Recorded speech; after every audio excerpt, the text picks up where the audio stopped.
Here now, Joe Concha, the Hill columnist, a Fox contributor. Joe, great to see you. On that point, the Democrats have spent $53 million on MAGA Republicans. There's been much written about this. But again, if MAGA Republicans are a threat to American democracy, why are the Democrats funneling money to them?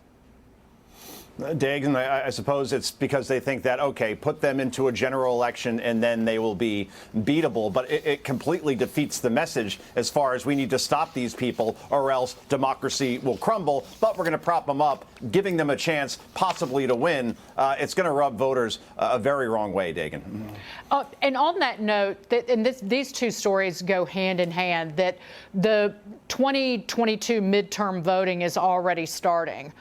Election day, obviously, November the 8th, but down in North Carolina, they have it's starting in North Carolina Friday. But then also it starts, I think, September 19th in Pennsylvania.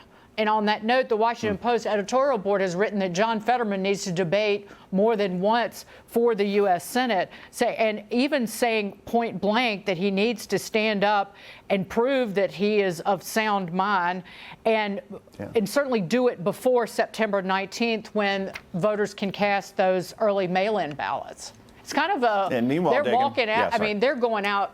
This is kind of something for the Washington Post to just call Fetterman out the way that they are. Yeah, remember, the Washington Post, Dagan, has never endorsed a Republican presidential candidate ever in its history. So that this goes against character here.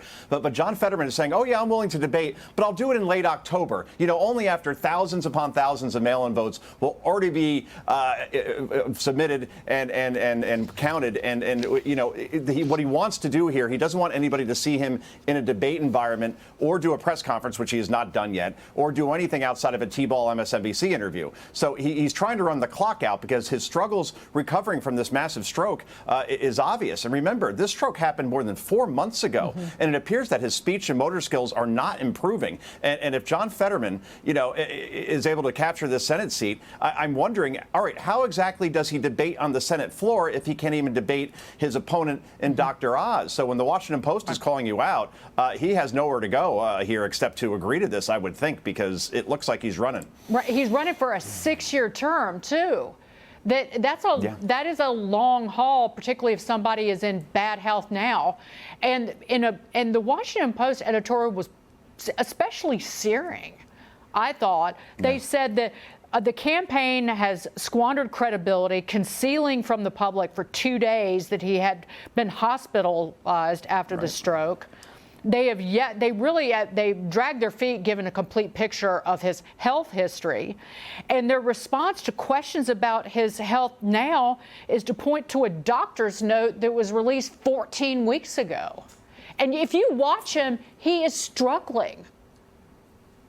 Oh, you watch him during, let's put it this way, when he does rallies, he's reading from a teleprompter, and he can't do that remotely well. And no one's mocking him here. My mother had a stroke, and she never quite recovered in terms of motor skills and in terms of speech. And it's a very unpredictable thing. It's not an automatic therapy that, okay, after you do it after a couple months, you'll be okay. So, look, the honorable thing here to do, Dagan, to be quite honest, is for John Fetterman to step aside, concentrate fully on your rehabilitation, your therapy, and in a couple of years, you know, he's still relatively young. Give it a go again. But there's no need to force this now.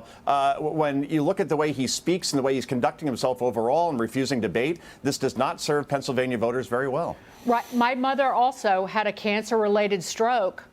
May she rest in peace. And the recovery was difficult.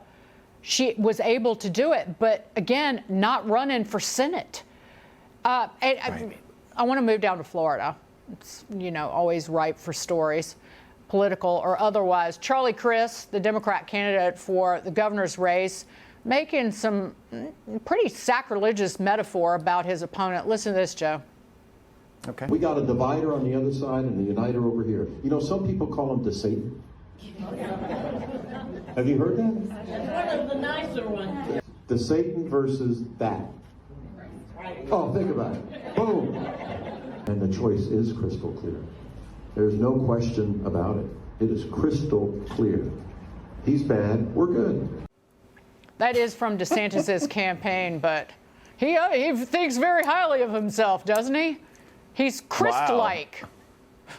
I felt like I was watching Star Wars, you know, it's good versus evil. Like, that's basically the bumper sticker. He's got no shot down there, Dagan. I mean, Ron DeSantis is very popular in Florida, which is a 50-50 state Democrat, Republican. And Christ used to be a Republican, of course. But now, if the argument from so many Democrats is that we are on a higher moral plane than my opponent, that's just a deflection in not talking about inflation, gas prices, the border, and all the educational issues that are so important to voters at this point. Yeah, and people who go to church, that certainly makes them, among other things, cringe at the sight of Charlie Crist. Thank you so much, Joe Concha. Great to see you. Charlie Cringe. I think you may have a nickname there accidentally, but I think we should go with Did that. I say Charlie Cringe? Oh. There you go. Yeah, sure I did. Thank you, Joe.